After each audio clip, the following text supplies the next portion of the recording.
मित्रों नमस्कार। पावन ज्योतिष प्रपात यूट्यूब चैनल पर आप सबका स्वागत है। आज के वीडियो का शीर्षक बहुत ही आवश्यक है, डिमांडेड है, ट्रेंड है और अगर इसे आप सीख गए तो ज्योतिष में जो कुंडली का फलादेश है, फलित है, उसके रहस्य को समझ जाएंगे। शीर्षक है कुंडली फलित रहस्य, हाउ टू रीड होरोस्कोप, कुंडली का फलादेश, कुंडली फलादेश का नियम। जी हाँ मित्रों, 3 टाइटल हमने दिया है, सबका अर्थ ही मैंने हर टॉपिक पे वीडियो अब तक दिया है, लेकिन कुंडली फलादेश या कुंडली फलित का रहस्य हो सकता है दिया है, लेकिन ये बड़ा ही महत्वपूर्ण टॉपिक है और आपसे आग्रह है कि इस टॉपिक में आगे बढ़ने से पहले अगर मेरे चैनल को अब तक सब्सक्राइब नहीं किए हैं तो नीचे का सब्सक्राइब बटन पुश करिए, जो बेल आइकन आती है उसे क्लिक करके ऑल के बटन पर क्लिक कर दीजिए ताकि प्रत्येक वीडियो का नोटिफिकेशन शीघ्र आप तक पहुँच जाए। वीडियो अगर पसंद आवे तो लाइक करिए, मित्रों को शेयर जरूर करिए, वीडियो को स्किप करके मत भगाइए, क्योंकि स्किप करके आप भगाओगे तो रहस्य जो बीच में होगा या जो लास्ट में होगा, जो प्रारंभ में होगा, उससे आप वंचित हो जाओगे। मैं पूरी तरह जानता हूँ कि मेरा वीडियो वही लोग देखते हैं जिनकी ज्योतिष में रुचि है और ज्योतिष का सही ज्ञान लेना चाहते हैं। मैं कोई भी टॉपिक या वीडियो या शीर्षक या कोई भी व्याख्यान अनर्गल नहीं देता, नियम संगत देता हूँ, ये आप सभी लोग जानते हैं। वीडियो पसंद आवे तो अंत में एक प्यारा सा कमेंट मुझे जरूर करिए, मैं उसका जवाब जरूर देता हूँ।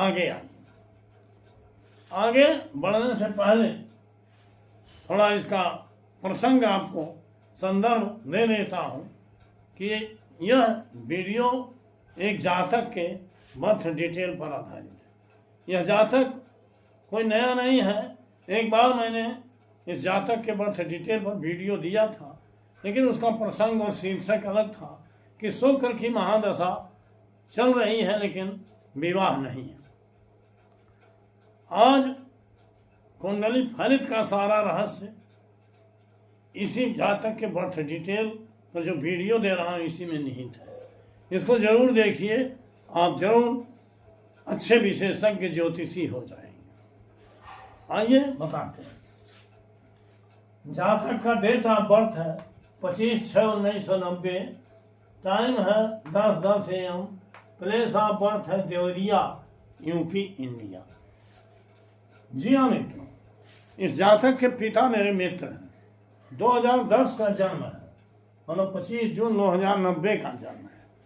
जातक की उम्र 35 साल हो रही है और यह जातक साधारण नहीं है, खाते पीते घर का भी है और क्वालिफाइड है, मतलब पोस्ट ग्रेजुएट भी है, बीएड भी है, एमएड भी है, नेट और जेआरएफ भी क्वालिफाई किया है और अच्छे संस्थान में टीचर ही नहीं, वहाँ का होल सोल है, मतलब degree college, inter college, DElEd college, सबका वही मेन देख रेख करने वाला है।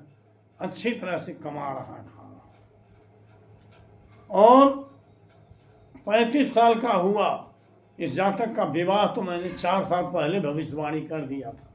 उनके पिता आए थे कुंडली लेके, मैंने कहा था मित्र इस जातक के कुंडली में विवाह योग नहीं है, लेकिन वो विवाह योग जो मैंने बताया था वो अरेंज मैरिज था, जो माता पिता की सहमति से होता है, उसी पर प्राय सबका दिमाग होता है।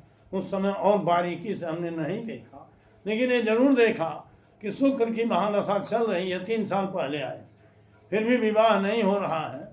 और शुक्र की अहमियत इस कुंडली में आप देखोगे तो वो पता चल जाएगा। अब आते हैं, हम ये तो बताएंगे ही कि विवाह नहीं होगा। फिर आए थे 1 हफ्ता पहले, फिर उस पर चर्चा हुई, तो उनको जो तरीका, जो फलादेश मैंने बताया, उसी का रहस्य आज खोलने जा रहा हूँ। साथ ही इस जातक की पूरी कुंडली देखिए ताकि आपके भी समझ में आ जाए कि यह कोई साधारण जातक नहीं, अभूतपूर्व जातक है जिसकी कुंडली में सभी ग्रह पॉजिटिव है। इस जातक की सिंह लग्न की कुंडली बनी और ये लग्न कुंडली है, एक कस्प कुंडली है। इस जातक पर महादशा चल रही है शुक्र की, जो 12 जुलाई 2020 से चल रही है और जो 12 जुलाई 2040 तक रहेगी। वर्तमान में चंद्रमा की अंतर्दशा चल रही है, जो 11 नवंबर 2024 से 13 जुलाई 26 तक रहेगी। चंद्रमा की अंतर्दशा में राहु का प्रत्यंतर है 5 फरवरी 25 से 8 मई 25 तक, और उसके बाद बृहस्पति का प्रत्यंतर आएगा 8 मई 25 से 28 जुलाई 25 तक। इसी में छिपा है इस कुंडली का रहस्य।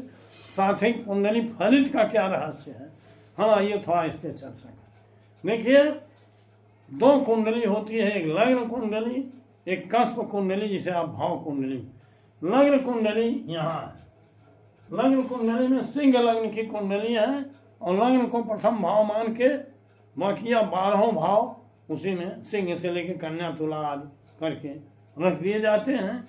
और एक राशि में जो ग्रह किसी भी डिग्री अंश कला पर है, किसी भी नक्षत्र में है, उन ग्रहों को वहाँ स्थापित कर दिया जाता है। इस कुंडली में देखिए, सिंह लग्न की कुंडली है।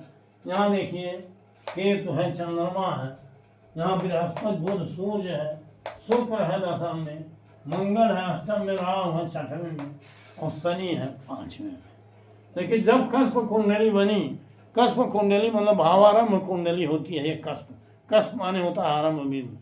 तो भावारंभ कुंडली जब बनती है तो भाव के आरंभ बिंदु से जब भाव निकाले जाते हैं तो कभी कभी 2-2 राशियाँ एक ही भाव में आ जाती हैं, कभी कभी एक आध भाव में राशियाँ ही नहीं रहती।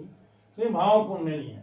इसमें ग्रहों राशियाँ तो नहीं बदली, सेम टू सेम है, लेकिन ग्रह देखिए, केतु चंद्रमा और बृहस्पति 11वें आ गए हैं, जबकि केतु और चंद्रमा 12वें था उसमें। और 10वें भाव में बुध और सूर्य आया, जबकि इसमें शुक्र था।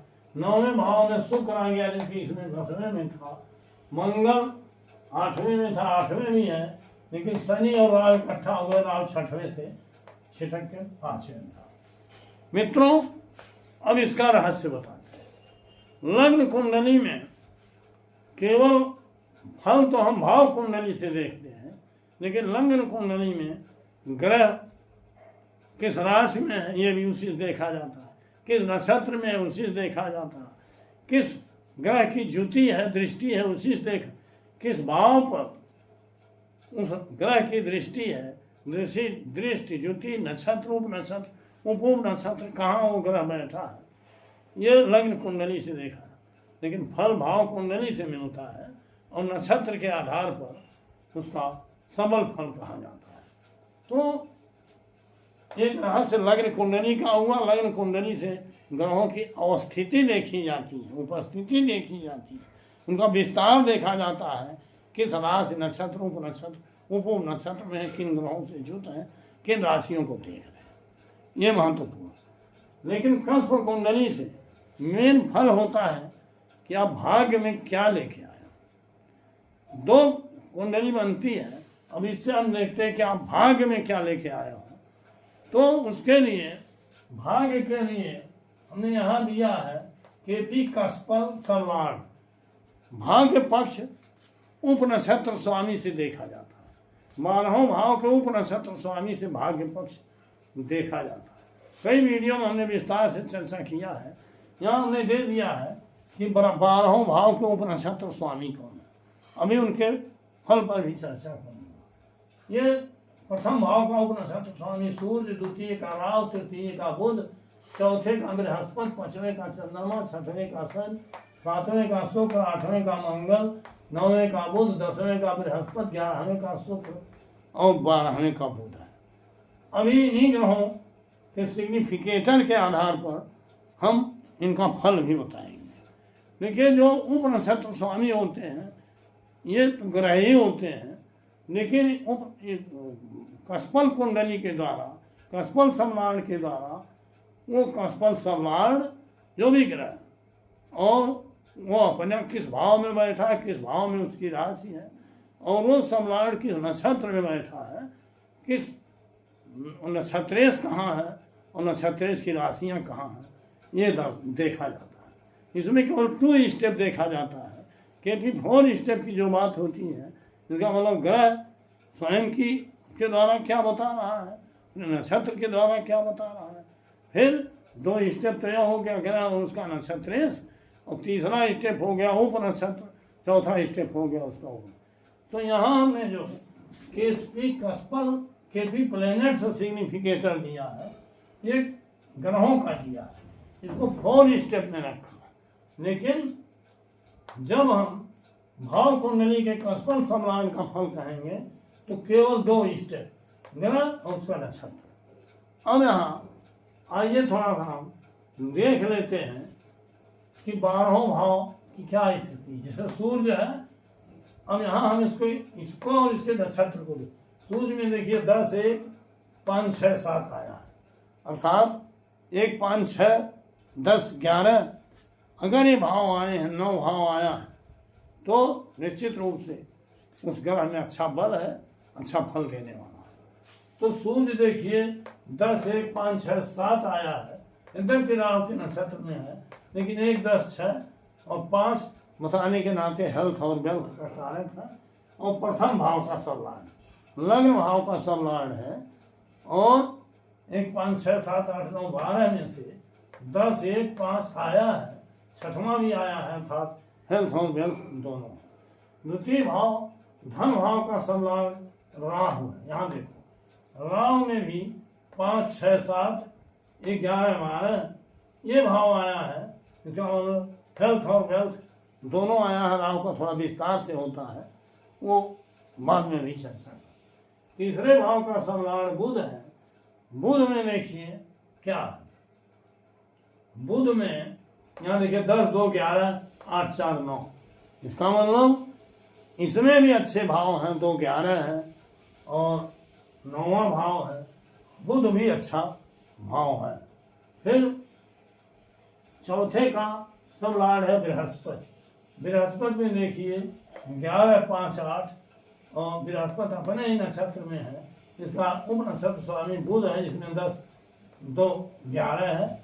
इसका मतलब ये भी जो चौथे का सबलॉर्ड बृहस्पति बहुत स्ट्रांग है, क्योंकि शिक्षा भूम भवन इसी से देखा जाता है।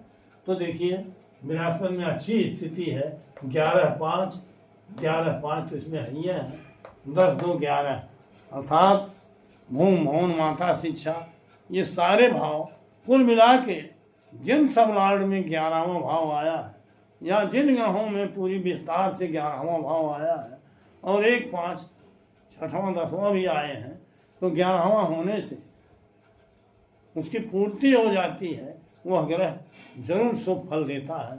इस तरह से बृहस्पति में भी देखिए 11वां भाव आया है। इसके बाद आपका पंचम का सबलॉर्ड चंद्रमा है। चंद्रमा में देखो 11, 12, 5, 6, 7 केवल नक्षत्र तक देखो, तो इसमें भी 11, 6, 5, 7 आया है। फिर छठे भाव का सबलॉर्ड शनि है। शनि में देखिए 5, 6, 10 आया है, ये भी भाव बढ़िया है।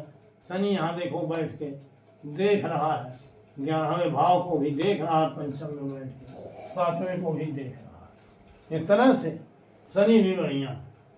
7वें का सबलॉर्ड है शुक्र। शुक्र में भी देखो 9, 3, 10, 10, 1 है। शुक्र में भी अच्छी स्थिति है, 10वां भाव बड़ा बेजोड़ है। और शुक्र के अगर सबलॉर्ड को देखोगे तो उसमें भी अच्छाई है, लेकिन यहाँ हम केवल कस्पल सबलॉर्ड में उसके नक्षत्र तक देखेंगे। 8वें का सबलॉर्ड मंगल है। मंगल में भी देखो 8, 4, 9, 10, 2, 11 है, अच्छा है।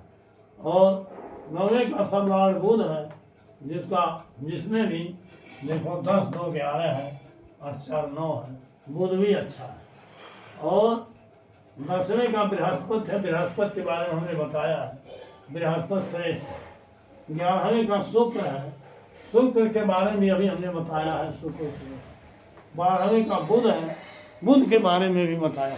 अर्थात 12 भाव के जो उप नक्षत्र स्वामी हैं, अच्छे कंडीशन से हैं, अर्थात हेल्थ से लेकर के और 12वें भाव तक सभी ग्रह अच्छे हैं और उसी का परिणाम है कि वो कर्म क्षेत्र में आगे बढ़ रहा है, शिक्षा में उन्नति कर रहा है, कोई परेशानी नहीं है। लेकिन विवाह पर हम आएंगे। असली फलादेश, असली फलादेश तो जब तक भाग्य देखोगे आप। अब 6वें 7वें भाव को हम देखेंगे, क्योंकि उसके समस्या भाग्य वो विवाह में है और उसी के आधार पर जिस तरह से हम कुंडली फलित कर रहे हैं, अगर आप करोगे तो निश्चित रूप से हर भाव की जानकारी हो जाएगी। 12 भाव को एक एक अगर हम फल करके बताएंगे तो कई घंटे लग जाएगा। तो जिस तरह से हम 7वें पर फलादेश कर रहे हैं वैसे हर भाव को देखिएगा। वैसे हमने सामान्य तौर पर बता दिया कि इस कुंडली के हर ग्रह अच्छे हैं, फिर भी विवाह में बाधा, वो कारण क्या है अभी आप देखिए।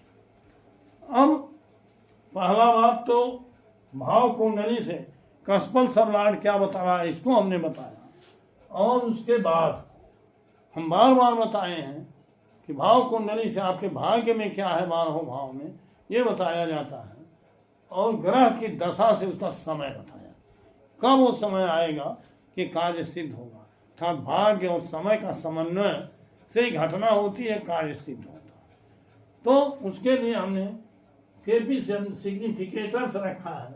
पहले सिग्निफिकेटर्स को देखिए, अभी तो हमने भाव को नक्षत्र को देखा है। देखिए सूर्य में हमने बार बार बताया है कि अगर 6, 10, 11, 1, 5 सब आया हो और अगर नक्षत्र और उप नक्षत्र के माध्यम से 11वां भाव कवर कर रहा हो तो निश्चित रूप से वो ग्रह बढ़िया।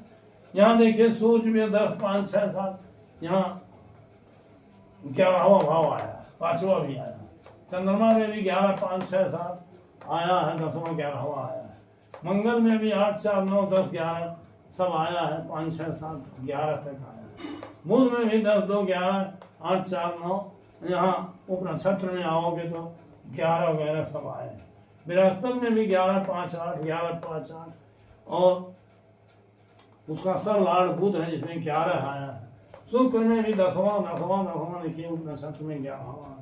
शनिश्चर में भी 5, 6, 7, 10 और इसके उप नक्षत्र में 11वां आ गया। राहु में भी 5, 6, 7 इसके नक्षत्र में 11वां, उप नक्षत्र में भी 11वां आया। केतु में भी 11, 11 अर्थात हर ग्रहों में 11वां भाव है, कहीं न कहीं 10वां भी है, 6वां भी है। अर्थात हमारे दृष्टि से हर भाव अच्छे। अब महादशा किसकी चल रही है, विवाह क्यों नहीं हो रहा है? विवाह के लिए हमने जो 3 साल पहले इनको बताया था, सप्तम भाव कौन है। देखिए सप्तम भाव का सब लॉर्ड कौन है? शुक्र। शुक्र सप्तम भाव का उप नक्षत्र स्वामी है। उसी से देखा जाएगा कि विवाह का योग है कि नहीं। और शुक्र की दशा भी 2020 से चल रही है, 5 साल बीत गया, अब तक विवाह नहीं। तो शुक्र में क्या कारण है इसको आइए हमने यहाँ हम शुक्र को विस्तार। शुक्र में देखिए 9, 3, 10 है और सब लॉर्ड इसका स्टार लॉर्ड सूर्य, हम क्यों इसी तक देखेंगे क्योंकि ये सब लॉर्ड स्वयं है। तो 9, 3, 10 और 10, 1 अर्थात शुक्र में 9, 3, 10, 10, 1 है।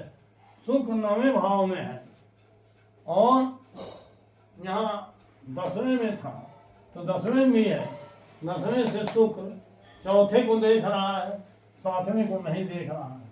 सूर्य को देखिए 10वें भाव में ही है और सूर्य की दृष्टि सूर्य 10वें में है, लेकिन 11वां भाव भी सूर्य में है, लग्न भी है। तो इस तरह से सूर्य 10वां और लग्न का मालिक है। अब 2, 7, 11 नियम है कि अगर सप्तम के सब लाड़ में 2, 7, 11 आया हो तो विवाह होगा, नहीं विवाह का योग नहीं बनता। तो इस कुंडली में सप्तम का सब लाड़ शुक्र है जो 9, 3, 10 और सूर्य के नाते 10, 1 बता रहा है, जिनमें 2, 7, 11 नहीं आया है। तो हमने उनको बताया था जबकि शुक्र विवाह का कारक होता है, लेकिन इसमें विवाह का योग नहीं है, विवाह बाधित है। स्थिति ये बनी जो लड़का योग्य है, अनेकों लड़की वाले आते भी रहे हैं, लेकिन कभी लड़का इनकार कर देता है और कभी लेन देन में पथरी नहीं बैठती होगी, ये पूरा कारण नहीं मालूम। लेकिन विवाह 5 साल हुआ बाधित है। फिर इनके पिताजी आए 1 हफ्ते पहले, इन्होंने पुनः बात किया कि गुरुजी फिर से देखिए और जब मैंने गहन दृष्टि डाला तो जैसे दृष्टि डाल रहा हूँ वैसे आप भी डालिए, फलित का रहस्य मिल जाएगा। क्योंकि केपी सिस्टम में सारे नियम सटीक हैं, वैज्ञानिक हैं। इसमें अगर पूरे नियमों को आप दृष्टिगत रखते हुए फलादेश ढूंढोगे तो सब मिल जाएगा। और ये भी गारंटी के साथ कहता हूँ कि और किसी ज्योतिष में जो प्रचलित है कोई शक्ति नहीं है कोई फल बताने की, और न सही उतरता है। कभी कभी सही उतर गया तो झूठा नगारा बजाते हैं, वो अलग विषय। अब यहाँ देखिए, शुक्र तो बता रहा है, यहाँ एक बात और देखना है। शुक्र में 7वां भाव नहीं है। दूसरा भाव जो हमने नजरअंदाज किया था कि अगर अरेंज मैरिज नहीं है तो क्या प्रेम विवाह है, लव अफेयर है, इसको हमने उस समय नहीं देखा था। तो हमने बड़ी गहन दृष्टि डाला तो नियम यह है कि अगर पंचम का सबलार्ड, पंचम का उपनक्षत्र स्वामी 7वें भाव को बता रहा तो प्रेम विवाह का योग बनता है, था दूसरे लड़की से अफेयर होगा। लेकिन उसके साथ साथ 7वें का भी उपनक्षत्र स्वामी पंचम को सिग्निफिकेटर होना चाहिए। वो सिग्निफिकेटर भले नहीं नक्षत्र के माध्यम से हो रहा है राशि के, लेकिन दृष्टि से भी मान लिया जाता है। इस कुंडली में हमने बारीकी से देखा तो पंचम का उपनक्षत्र स्वामी देखिए शनि है। शनि यहाँ लग्न कुंडली में बैठा हुआ पंचम भाव। शनि देखिए देख रहा है 7वें भाव को तीसरी दृष्टि से, 11वें भाव को देख रहा है 7वीं दृष्टि से, और द्वितीय भाव को देख रहा है 10वीं दृष्टि से। अर्थात शनि स्वयं सप्तम का मालिक है इस कुंडली में, और देख भी रहा है 2, 7, 11 को पंचम में बैठा है। इसका मतलब प्रेम विवाह दर्शा रहा है, क्योंकि पंचम का सम्मान शनि नहीं है, चंद्रमा, सॉरी चंद्रमा, पंचम का सम्मान चंद्रमा है। यहाँ देखिए चंद्रमा 11वें भाव में है और शनि के नक्षत्र में, तो शनि में 5, 7 तो आ ही गया है। 5वां भाव 7वां भाव, शनि की दृष्टि भी आप देखोगे 7वें पर है 11वें की, अर्थात प्रेम विवाह का योग पंचम भाव बता रहा। लेकिन अब 7वें भाव को भी सपोर्ट करना पड़ेगा कि क्या 7वें भाव पंचम को सपोर्ट कर रहा है। तो यहाँ आप बारीकी से देखो, शुक्र की दृष्टि तो नहीं है पंचम भाव पर, लेकिन जो शुक्र का नक्षत्र स्वामी सूर्य है, ये यद्यपि यहाँ 10वें दिखाई दे रहा है इसमें, लेकिन वो बैठा है 11वें। लग्न कुंडली में दृष्टि 5वें पर है, अर्थात सूर्य 5वें को देख रहा है, अर्थात नक्षत्र स्वामी पंचम भाव को देख रहा है। तो शुक्र का सपोर्ट नक्षत्र स्वामी ने किया पंचम भाव देख करके, और पंचम भाव के सब लॉर्ड ने सप्तम को बताया अपनी दृष्टि से, 2, 7, 11 सब बताया, और थोड़ा सा सपोर्ट सप्तम भाव क्योंकि नक्षत्र स्वामी शुक्र का नक्षत्रेश के माध्यम से हुआ, सूर्य के माध्यम से। इसका मतलब ये कन्फर्म हो गया कि इस जातक का प्रेम विवाह हो। हमने उनके पिता से कहा कि आप पता करिए कि इतनी अच्छी शादी क्यों नहीं हो रही है, कहीं आपका बालक कहीं प्रेम संबंध में तो नहीं है। निश्चित रूप से प्रेम संबंध है, और अभी आप लोगों को बता नहीं रहा। तो मित्रों अभी उन्होंने हमसे बताया नहीं, हमने पूछा नहीं, लेकिन मैं गारंटी के साथ ये फल करता हूँ कि इसका प्रेम विवाह ही होगा। और प्रेम विवाह के लिए आप देखो पंचम का सरवार चंद्रमा है जो शनि के नक्षत्र में, शनि के माध्यम से है। शनि थोड़ा उसमें आ जाता है इंटर कास्ट में, ये विवाह इंटर कास्ट में वो लड़का प्रेम कर रहा, और इंटर कास्ट में प्रेम करने के साथ साथ शनि की कंडीशन हम देखेंगे धन राशि में, अर्थात शनि जो है धन माने बृहस्पति की राशि में है। इंटर कास्ट भले है, लेकिन थोड़ा सा इनसे भले लो हो सकता है, लेकिन समतुल्य जाति का है। और ये सप्तम का सरवार देखिए शुक्र है, ये 10वें भाव में बैठा, और शुक्र सूर्य 10वें में आ गया है, शुक्र 9वें में आया, लेकिन सूर्य और शुक्र दोनों दसम से रिलेटेड है। और शुक्र का नौवें भाव आना उच्च शिक्षा का भी योग है। दसम भाव से चतुर्थ को देखना, इसका मतलब 4, 9, 11 का भी संयोग है। अर्थात कोई लड़की जो सर्विस में होगी, शिक्षित होगी, उसी से वो लड़के का संबंध अफेयर चल रहा है। और अब समय कब आएगा उस विवाह का? समय आएगा वर्तमान में जो चंद्रमा की अंतर दशा चल रही है। देखिए चंद्रमा में क्या है, 11, 12, 5, 6, 7, इस तरह से 10, 2, 11 अर्थात नक्षत्र और नक्षत्र सबके माध्यम से चंद्रमा में 2, 10, 2, 11, 7, 11, 5 भी आ गया है। इसका मतलब लव अफेयर मैरिज में बदलने वाला है। तो इस बालक का मैरिज होगा, प्रेम विवाह इसी चंद्रमा की अंतर्दशा में। और चंद्रमा की अंतर्दशा यहाँ देखिए 11/11/2024 से शुरू हुई है, 13/7/26 तक नहीं। उसमें हमने परसेंटेज इसलिए राहु का दिया है कि राहु का परसेंटेज है 5 फरवरी 25 इसी फरवरी से 8 मई 25 तक। इनमें 5 फरवरी से 8 मई के बीच में कुछ गति पकड़ेगा वहाँ प्रेम विवाह, और गति पकड़ के अपने ही पीरियड में 5 मई तक, या बृहस्पति में वो भी वही स्थिति है, या बृहस्पति की अंतर्दशा जो 28 जुलाई 25 तक रहेगी का प्रत्यंतर, उसी बीच 28 जुलाई 25 के पहले ये विवाह संपन्न होगा। और इसमें दूसरा भी विषय बता रहा हूँ कि दसम भाव का सप्तम भाव का समलाभ, सप्तम का समलाभ देखिए शुक्र है। शुक्र में तृतीय भाव आया है।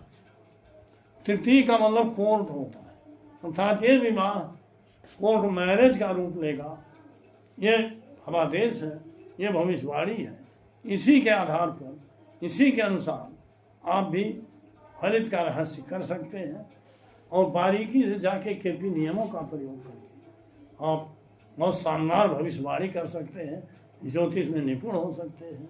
1 से 12 तक के भावों का पहले सरलाट देखिए, उसके बाद दशांतर दशा देखिए, फिर उस दशांतर दशा स्वामी का 4 स्टेप देखिए, और सब लाड का केवल 2 स्टेप देखिए, क्योंकि वो सब लाड होता ही है। तो इस तरह से एक बहुत कुंडली का रहस्य आपको मालूम हो जाएगा।